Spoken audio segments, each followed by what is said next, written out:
Hi, everybody, and welcome back to another episode of Direct Edition. And this is the end, my only friend, the end. Don't worry, friends, I am not ending the podcast. I have reached the 20th episode of this podcast, and you know what that means? It's the end of season 1. Yes, I am going to cut and run for just a little bit and come to the conclusion of the first season of Direct Edition. 20th episode seems like a great place to do so. I have a very busy month, and before we get started on today's story time, I will be at Washington State SummerCon on the weekend of June 21st, 22nd, 23rd. I'll be doing my table there. It's actually going to be a 10 by 20, so it's twice the amount of space I had last year. So if you want to come buy comics and original art and good stuff from me in person, Puyallup, Washington State SummerCon. So that is a big deal. And if you are listening to this the Monday that it drops, or the Tuesday or Wednesday, and you're going to be at Charlotte at Heroes Con and you see me walking around, just come say hi. I'll be there hanging out. And if you sing my theme song for West Coast Davengers, you get a free thing. Or, whatever. You don't have to sing it to me. So that's just a kind of pressing news, and I really would appreciate it if you haven't listened to last week's episode. I told that story about the Big Show, Paul White, and how I ended up testifying for him in a court case. So please do take a listen to that and any other episodes you might have missed. As well, got a new website, westcoastdavengers.com, which will have its own podcast page. So if you're not subscribed to one of the many platforms that I'm on, you can just hop onto my website, and there's a player in there with the embedded episode of the week. So with that in mind, I want to tell you a story about my move from New York to Seattle, east to west, and a little background on that. And it was one of the most enjoyable 10 days or trips that I've ever taken in my life. So a little background, obviously, I was born and grew up in New York, and I got sober in 2014. And with that came that clarity that I've talked about before, of realizing that the place that you live in, the place that you grew up, isn't exactly the place that you're always meant to be. And my first visits to Seattle started in 2010. I had never been to the Pacific Northwest. I ended up starting a relationship with somebody that lived over in Seattle, and it ended pretty terribly in 2012, but that's okay because that was the catalyst for my first Scotland trip. But the whole thing was I had visited Seattle a bunch of times in the time of that relationship, and I really started to enjoy it. I took another trip out there with some friends. And then when I got sober at the beginning of 2014, one of my close friends decided that him and his girlfriend were going to move out there.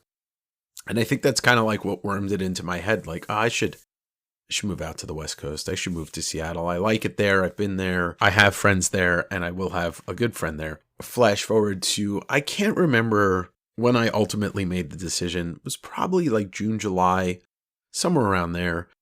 And I just said to myself, fuck it, I'm going to do it. My job in New York, I was able to kind of go freelance with it and work events without being on salary, but being paid decently to work events. And I had a friend who lived out in Capitol Hill area of Seattle, and she was able to connect me with her landlord and got me an apartment. And I was all kind of set. I sold most of my belongings, furniture-wise, and I rented a minivan. And I packed up literally my clothing, my records, my books, what comics I had left, framed art and stuff like that. And September 30th, 2014, I packed it up and drove to Seattle. Now, this trip was going to be more of a road trip than it was like point A to point B, because I had never driven by myself across the country, and I had never driven across the country in the northern part. I've done to that point, I had done this southern part of the U.S. So I'd gone from Florida to California, but never New York to Seattle, corner to corner almost. And along the way, I had planned some stops. And the funniest thing is it just happened. And this was not done on purpose. Obviously, I had to end a lease and, start a new lease. So I had enough grace time, and I knew I was going to be paying for a lease in Seattle for a couple of days that I wasn't actually going to be there. It just so happened to be that Pearl Jam was doing a tour that year, and they kind of split it up, and they were doing a lot of the middle of the country. And so I was like, all right, I guess I'll go to one of the shows because I'm going to be passing through. And that first show, I think it was the first show on the tour. Maybe it wasn't. But the show I was able to get a ticket to that made sense to go to was Cincinnati. So the first day of the trip, I drove. I just drove. I didn't really do anything other than drive, and then obviously stop for food and bathroom. I did remember enjoying cheering driving through New Jersey for the last time in my life. As a resident of the East Coast, I was like, yay, I never have to drive through this fucking state again. No offense to you, people of New Jersey, but fuck that place.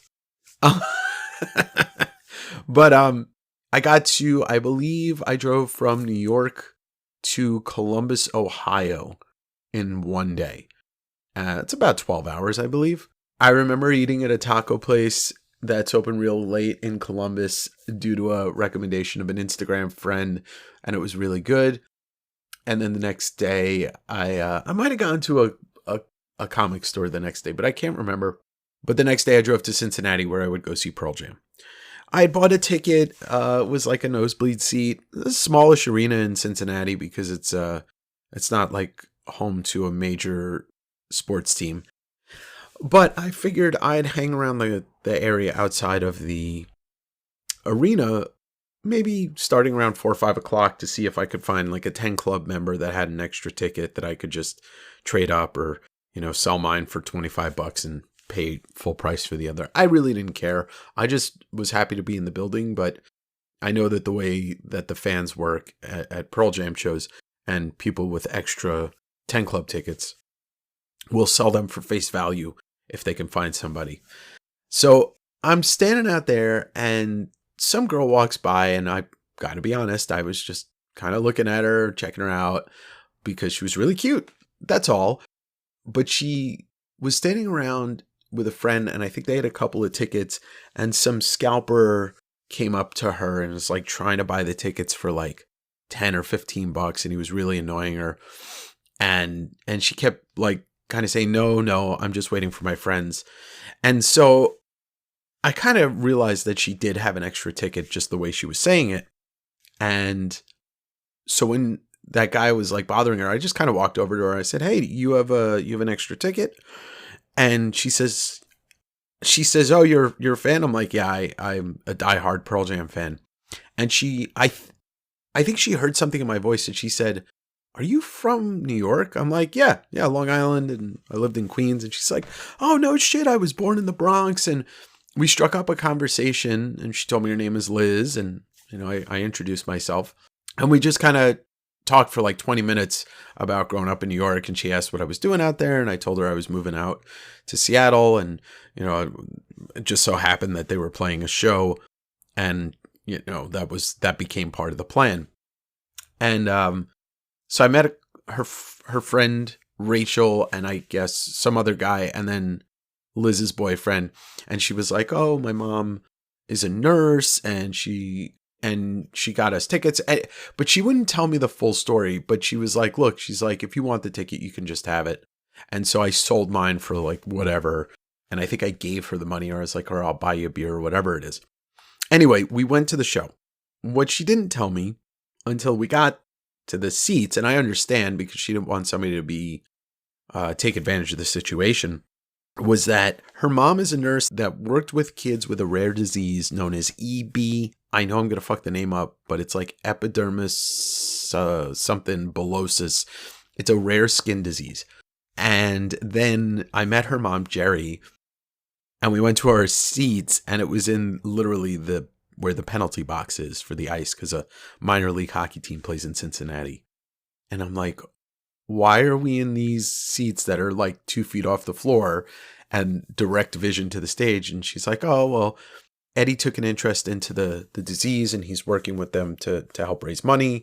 So, and Jerry was telling me that she met Eddie and he's super nice. I was like, oh, wow, that's amazing. What like a weird serendipitous moment that I meet these people and they have New York connections and they gave me a free ticket to go sit with them and they just met me. And so I thanked Liz up and down and she wasn't a huge Pearl Jam fan, but she was like, I'm really excited to see them. And she's just like, I'm glad that I could give the ticket to a real fan.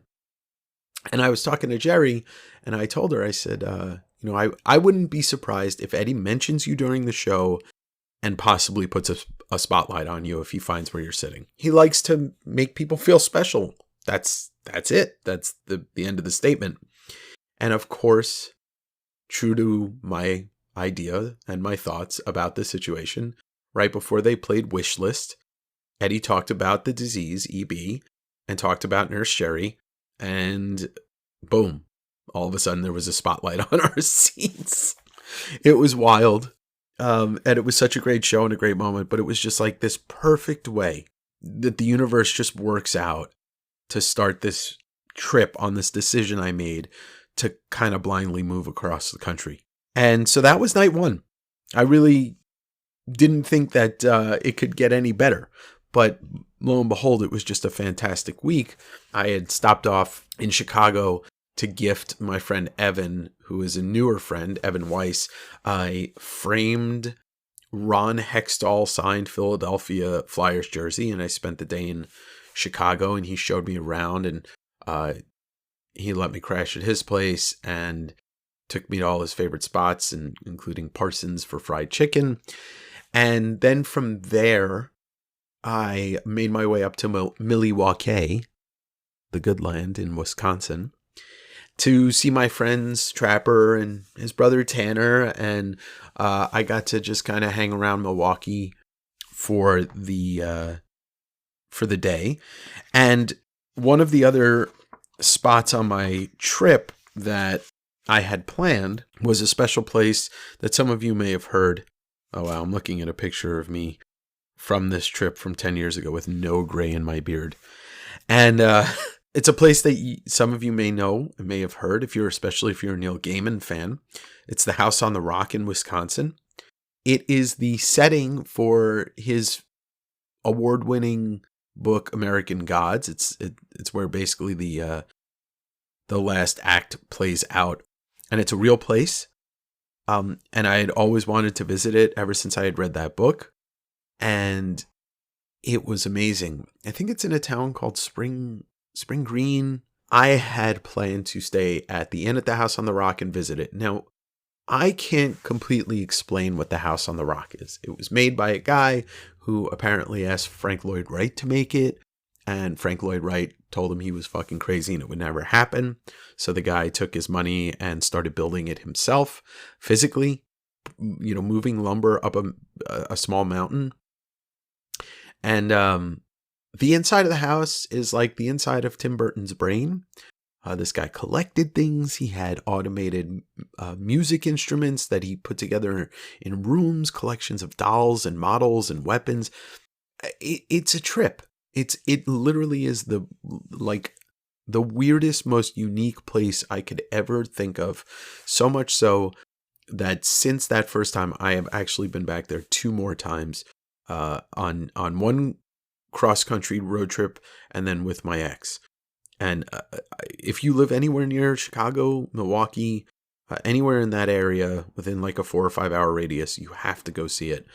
And if you do enjoy weed, maybe eating an edible or smoking a little bit before you go will help. My gosh, it's a sight to behold. That was like the last planned stop that was an attraction that would take time. Now, my road trip mentality is wherever I want to go, but kind of like trying to stay within the parameters of driving during sunlight, because I don't do well driving at night. I get tired. And I don't mind driving at like 8, 9, 10 o'clock at night, but there's nothing in me that wants to drive at midnight or 1 in the morning or 2 in the morning. Yeah, I just don't enjoy it and I get really tired. But I did make a playlist that was like 900 songs. And I think that the elapsed time of that playlist was like the almost to a T the amount of time in hours it would take to drive across the country. The freedom part of it, to do what I want, drive what, as fast as I want, and kind of stop where I wanted. It just felt so good. And the open road of the Dakotas into Wyoming and Montana, it can be boring at times because it's flat, but at the same time, it's also like you feel like this country is like all the problems you could think of that the city life might bring or whatever your life might bring, they kind of go away when you're driving in that part of the country.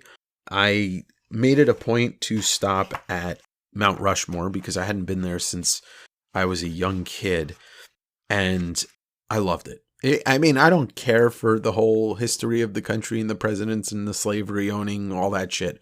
That's fucked up. But as a feat of man making that monument, it's so insane to see. To think that people created that, they chiseled that, they demolished that mountain and carved people's faces in it. It's still mind-blowing. I've been back there one more time since then, at night, and it's a beautiful thing to see at night. But, this, like I said, this was 2014. I had 6 months sobriety, or maybe 4 or 5 months sobriety. So I was still smoking cigarettes, and it was nice to just do that, and just open road music, cigarettes. I had to drink Starbucks, and I apologize to everybody that knows that I'm a coffee snob, but there was a point where it was the only thing. I got into Washington and made a stop at the Gorge, which is, I don't know, like maybe you could call it like Washington's version of the Grand Canyon, except the Columbia River runs through it. It's not as big as the Grand Canyon, but it's stunning. And that's still the only time I've ever been to the Gorge. I've been meaning to go back, but you know how it is. Life gets in the way and you do other things. But as soon as I crossed over the border into Washington, the playlist was just ending. And I was like, okay, now it's time to put on the Seattle music. And I listened to the Gorge, which is on the eastern side of the state, to Seattle's about 3-4 hours. I listened to every Nirvana album and just kept listening to Pearl Jam albums one after one until I got into Seattle. And I remember, I took a picture of it, but I remember getting over into Seattle proper, and you kind of see the skyline come into view. And it was like this magical thing, because I had never uprooted my life to live somewhere else. I lived in Connecticut for my first year of college, which that's all. And I'd never done this before. I traveled a lot. I'd spent weeks in places. I'd been to the UK and spent a couple weeks there, but nothing like this. And I got to my apartment. I don't remember what time it was. Probably in the early evening. Met up with my landlord, Dennis, and still my greatest landlord and the greatest landlord of all time. It was really cool, moving in there and setting up the air mattress for the first night. And I was like super nervous. Like I said, I only knew a couple people that lived there, and it didn't take me too long to make some friends. There was a coffee shop that was across the street from my apartment, and if you're a Seattle native, you might remember Bauhaus, which was on Pine. That was across the street from my apartment, and I think within like a week or two, I had made a couple friends that worked there and people that I had talked to and been friends with for years since then. But it was intimidating to live in this new city, but at the same time, I don't know. I feel like New York is one of the places that if you grow up there, there's not too much intimidation that lasts long moving to another place, especially another city, because New York dwarfs every city in this country by like the way that you think of city life is.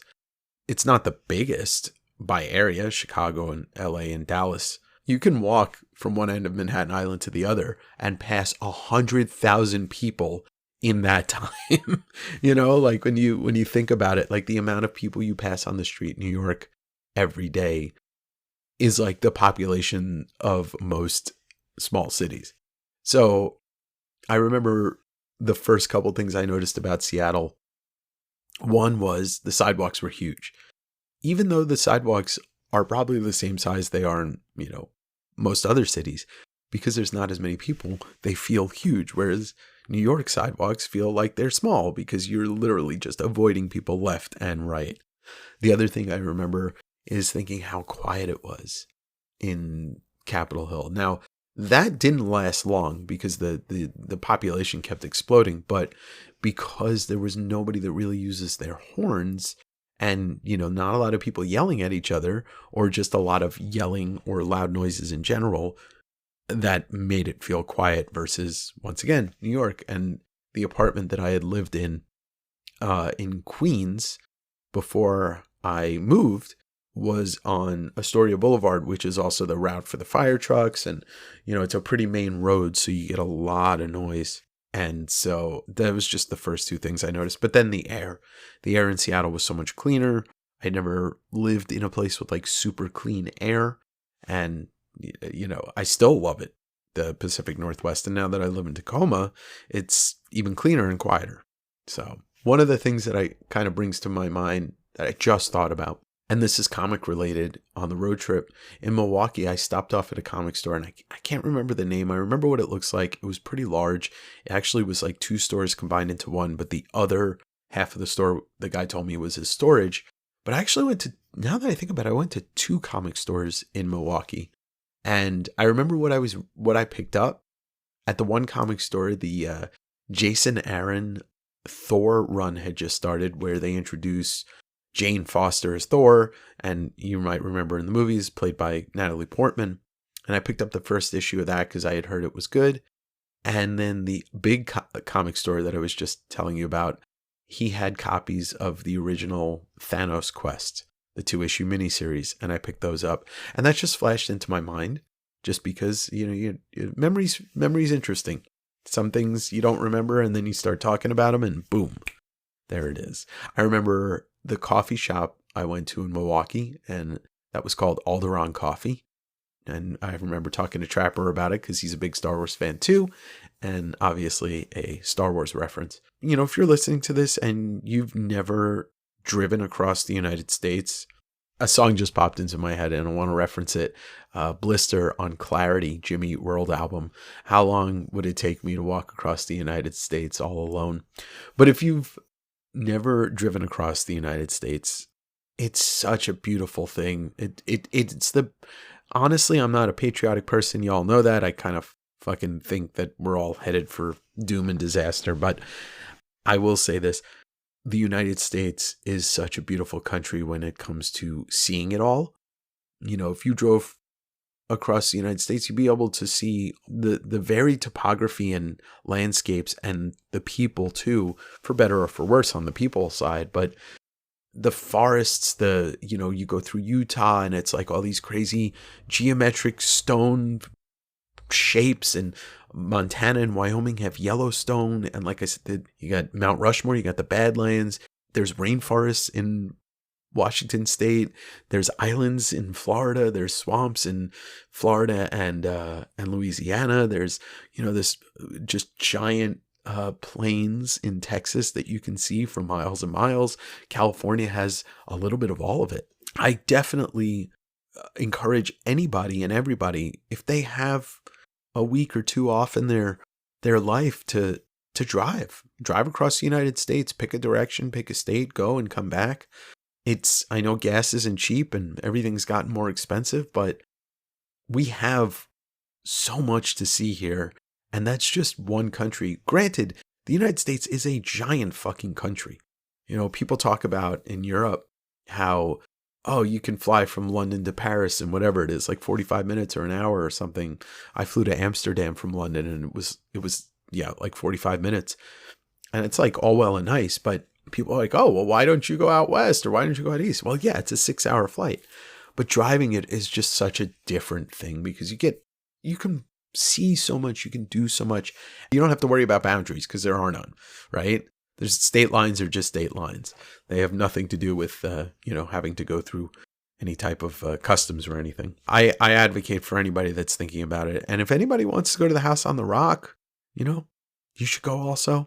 The only thing I've heard it kind of compared to is the Winchester House, although people that have been to both say that the House on the Rock is better than the Winchester because you can go more places in the House on the Rock.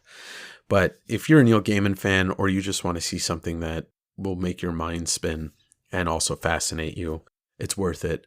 And it's big enough that you can spend 4 to 6 hours in there and not be bored.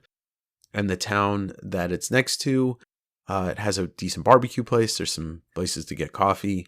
And if you stay at the inn on the House on the Rock, you usually get a nice little discount combo. So yeah, I advise you to do that. And, it's close enough to Chicago and Milwaukee. You can make it like a couple of days in each of those towns and really have a good trip. It's been 10 years. I'll have been living in the Northwest for 10 straight years in October of 2024. And the way that I started this journey still is one of my, like I said, my favorite times of being alive so far. One day I'll do it again. I'm not going to move again unless I go to Scotland. But one day I'll do another road trip across the country in a minivan. But this time it'll probably be buying comic collections and whatnot, and maybe checking out some new spots that I've never been to and seeing friends along the way. It's one of the things that I'm fortunate in my life is that I traveled for work for a long time. I made friends all over the country because of that. And so I can visit people along the way. I thought this would be a fun story to tell to wrap up this season. And I want to say thank you to everybody that's been a part of this podcast journey since I started with It Came From the Newsstand, but specifically when I started doing this. I got a taste of the podcast bug when we were doing It Came From the Newsstand, but because that was a collaborative effort. This is all me. This falls on me to come up with the ideas for what I'm going to talk about and then obviously do the editing. Now, that being said, a huge fucking thank you to my podcast. I'm going to call him he's going to be my co-producer, because Andrew PCC on Instagram, Andrew is the person that comes up with the synopsis. He does give me some editing notes sometimes, and he helps me with the titles. Sometimes he writes the titles, and sometimes it's a collaborative effort. But a really big thank you, Andrew. You have really taken this seriously, and you've helped me out, and I don't think I would be able to do it all without your help. And I want to say on top of that, to my friends that are listening to this that love comics, I came with an idea to Andrew. It was sometime last year, but after I had a conversation with Jim Rugg on my YouTube channel, we talked about making your own zine, and I thought about it, and that stayed with me until one day I was looking through books.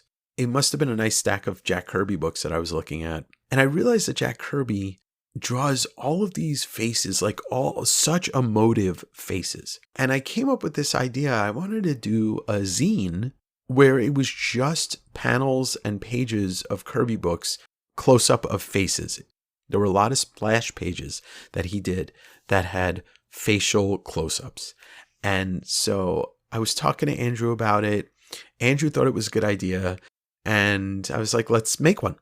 So the plan was to kind of mine through all the Kirby books that we both had and pick out the ones. And I was going to send the ones to Andrew and photograph them. Lo and behold, this turned into Andrew designing the zine. We printed it. It's done. It's called The Many Faces of Jack Kirby. I am so proud of it. And I can speak for him. I know he is super proud of it. We are very happy with how it came out. We printed up 5 copies to start with. And I'm going to be going around Heroes showing it to certain people. I think they're going to be available within the next couple weeks to everybody. They're going to be $25 each. And we're going to donate a portion of the proceeds to the Jack Kirby Museum, which is run by his family. I am super proud of it. This is the first thing that I have ever created that will see print. And Andrew, once again, thank you. You are a visionary when it comes to this, and I'm glad that we were able to do this with literally 0 arguments and not compromising our vision whatsoever. I love working with you, so I just had to talk about that for a little bit, because not just this podcast, but that zine doesn't happen without your help. So, and I'm not editing this out, so you have to take this and you have to listen to this. this is going to be the end of season 1. It's June 8th that I'm recording this. You're going to hear this in 2 days, June 10th. I will return to podcasting about a month from now. I'm trying to schedule up some interviews. I've got some leads. I'd like to bank a couple of podcasts so that the workload becomes easier going forward. Either way, I will see you in about a month. So don't be sad. But in the meantime, I really need your help. Let's push this podcast out to more people. If you are listening to this on a regular basis, whatever platform you're listening to this on, review it. Now, YouTube doesn't have the review system. Hit the like, drop a comment. But if you're subscribed on Apple or Spotify or Amazon or any of the others, there's got to be a way to review it. So please do. But share it. Pick something out. Follow the Instagram. I know social media is a fucking pain in the ass and everybody asks you to do this, that, and the other thing. But I'll say this. Right now, none of the things that I do on YouTube or here are paid for. It's all free. So I would love to continue doing that. I don't really foresee the YouTube ever becoming monetized. So that's just me asking you for help. And buying books for me is the way to support and keeping the job going forward. But thank you, seriously, from the bottom of my heart. 20 episodes. I didn't even think about not doing an episode. I will continue to do this. I enjoy doing this. And I hope you enjoy listening because really, really, I do this because I love the fact that people can tell me that this meant something to them. Drive across the country. Take a vacation for yourself. This life's too short. We don't know when it's going to end. So, do something nice for yourself. Get out there, see some things, meet some people, and listen to some more Direct Edition. And that'll be that from your guy, Dave. Whoa, man. No, not you, Comic Tim. Get out of here. All right, guys. I'll see you later. Bye.